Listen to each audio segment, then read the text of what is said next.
নির্বাচন কমিশনের সাথে আমাদের বিএনপির উপদেষ্টা সাবেক সিনিয়র সচিব জনাব ইসমাইল জবিউল্লাহ এবং সুপ্রিম কোর্টের সিনিয়র আইনজীবী কাজল এবং ইলেকশন কমিশনের সাবেক সচিব জাকারিয়া,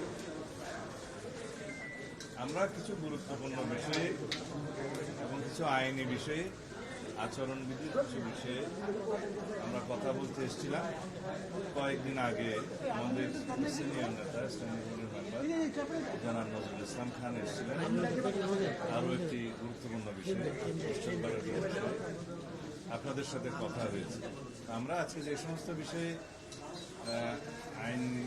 আইনি ব্যাখ্যা কিছু ওনাদেরকে বুঝিয়েছি, কিছু কিছু পয়েন্টে আর কিছু পয়েন্টে আছে, কিছু পয়েন্টে এবং দুই একটা বিষয়ে আমরা উদ্বেগ প্রকাশ করেছি।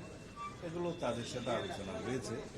আমার মনে হয় এর বেশি কিছু বলার নাই। তারা এগুলো বিবেচনা করবেন, কমিশনে বৈঠক করে সেটুকু আশ্বস্ত করেছে।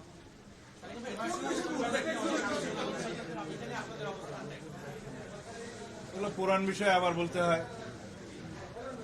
এই যে পোস্টাল ব্যালট যেগুলো প্রবাসীদের জন্য পাঠানো হয়েছে, আমরা বলেছি আগের মতোই উদ্বেগ প্রকাশ করেছি। এখানে সঠিকভাবে বিবেচনা করা হয়নি। যারা এই পোস্টাল ব্যালট প্রণয়নের কাজে ছিল এবং প্রেরণার কাজে ছিল বা এগুলোর বিষয়ে যারা দায়িত্বপ্রাপ্ত ছিল, তাদেরকে ব্যাখ্যা দিতে হবে, ইলেকশন কমিশনকে ব্যাখ্যা দিতে হবে। এবং এখন যে সমস্ত পোস্টাল ব্যালটগুলো আপনারা দেখছেন বিভিন্নভাবে সোশ্যাল মিডিয়াতে ভিডিও আকারে আসছে, এক একটা বাসায় 200-300 করে ব্যালট পাওয়া যাচ্ছে, কোথাও কোথাও জব্দ করা হচ্ছে, কোথাও কোথাও এখনই ভোটিং শুরু হয়ে গেছে, যেটা 22 তারিখে কথা, এবং কোথাও কোথাও বলছে একজনের নাম্বার দিয়ে আরেকজনের পোস্টাল ব্যালট গ্রহণ করছে। এইভাবে অনেক কিছু অনিয়ম হয়েছে। যেহেতু বাংলাদেশে প্রবাসীদের ভোটদানের এই নিয়মটা এই প্রথম এক্সারসাইজ হচ্ছে, এখানে কিছু ভুলভ্রান্তি থাকতে পারত, তবে যে ভুলভ্রান্তিটা হচ্ছে এখানে আমরা ভিকটিমাইজ, আমরা ক্ষতিগ্রস্ত হচ্ছি এবং একটি নির্দিষ্ট রাজনৈতিক দলের পক্ষ হয়ে কিছু কিছু এখানে কাজ হয়েছে বলে আমাদের ধারণা, এবং সেটা প্রকাশিত হয়েছে। আসলে ধারণাও নয়, সেটা প্রমাণিত হচ্ছে। এখন আমরা বলেছি এই বিষয়ে আপনাদেরকে পরিষ্কার ব্যাখ্যা দিতে হবে। এই প্রবাসীদের কাছে যে সমস্ত ব্যালট পাঠানো হয়েছে, কীভাবে পাঠানো হয়েছে, তারা কীভাবে ভোট দিবে, ওখানে কীভাবে স্ক্যান করবে, আর এক জায়গায় যদি 200-300 ব্যালট পাওয়া যায় সেক্ষেত্রে কী ব্যাখ্যা দিবেন, পররাষ্ট্র মন্ত্রণালয় কী ব্যবস্থা নেবে, এই সমস্ত বিষয়ে আমরা আলাপ করেছি। তারা তাদের ব্যাখ্যাটা দিবেন। আপনাদের ভাষা মনে হয় আজকেও দিতে পারে, কালকেও দিতে পারে, তাদের সময় মতো দেবে।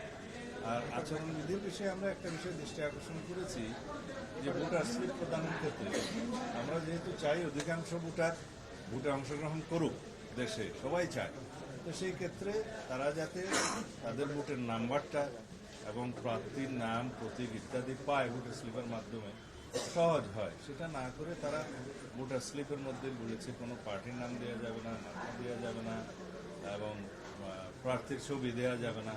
এগুলো আমার হচ্ছে কোনো বিবেচনা করার দরকার। আচরণবিধি যেহেতু ইলেকশন কমিশন নিজেরাই এটা পরিবর্তন করতে পারবে, সুতরাং এই বিষয়টি বিবেচনায় নেয়া। কারণ প্রত্যেক প্রার্থী ভোটার স্লিপ দিবে, ভোটার স্লিপ পেলে ভোটার নিজে চিন্তা করবে কোন দিকে দিবে না দিবে, বাট তার জন্য সহজতর করা এটা উচিত। আমরা নির্বাচনকে যেন কঠিন না করি, সহজতর করে এবং অধিকাংশ ভোটার যেন ভোট দিতে পারে। আরও দুই একটি বিষয় আমরা আলোচনা করেছি, সেটা প্রেসে বলা ঠিক হবে না। আমার মনে হয় আমাদের উদ্যোগগুলো আমরা জানিয়েছি, আলোচনা করেছি। আর যে সমস্ত বিষয়গুলো এখন আপিল শুনানিতে চলছে, এই বিষয়গুলো যেহেতু অনেকটা আমরা বললে এটা সাবজুডিস হবে, সেই জন্য আমরা এখানে আলোচনা করছি না। আমাদের লয়ার আছে, তিনি এগুলো অ্যাড্রেস করবেন। আমার মনে হয় আমার আর কিছু বলার নেই। এই বিষয়টা এখানের সাথে রিলেটেড না, অন্য কোনো বিষয় থাকলে বল।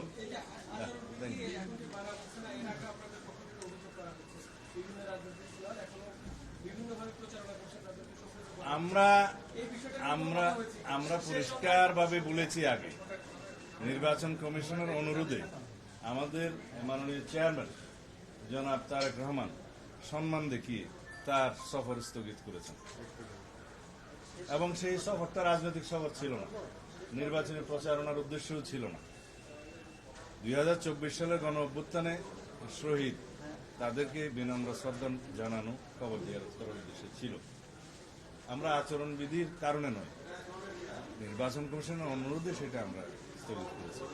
এখন বিভিন্ন রাজনৈতিক দলের গুরুত্বপূর্ণ নেতারা বিভিন্নভাবে যে সমস্ত বক্তব্য দিচ্ছে এবং সেটা ভিডিও পাওয়া যায়, তাতে করে নির্বাচন আচরণবিধি লঙ্ঘন হচ্ছে। কিন্তু এই ব্যাপারেও আমি দেখছি যে নির্বাচন কমিশন নির্বিকার। তা আমরা আশা করব তারা এগুলো অ্যাড্রেস করবে। ধন্যবাদ।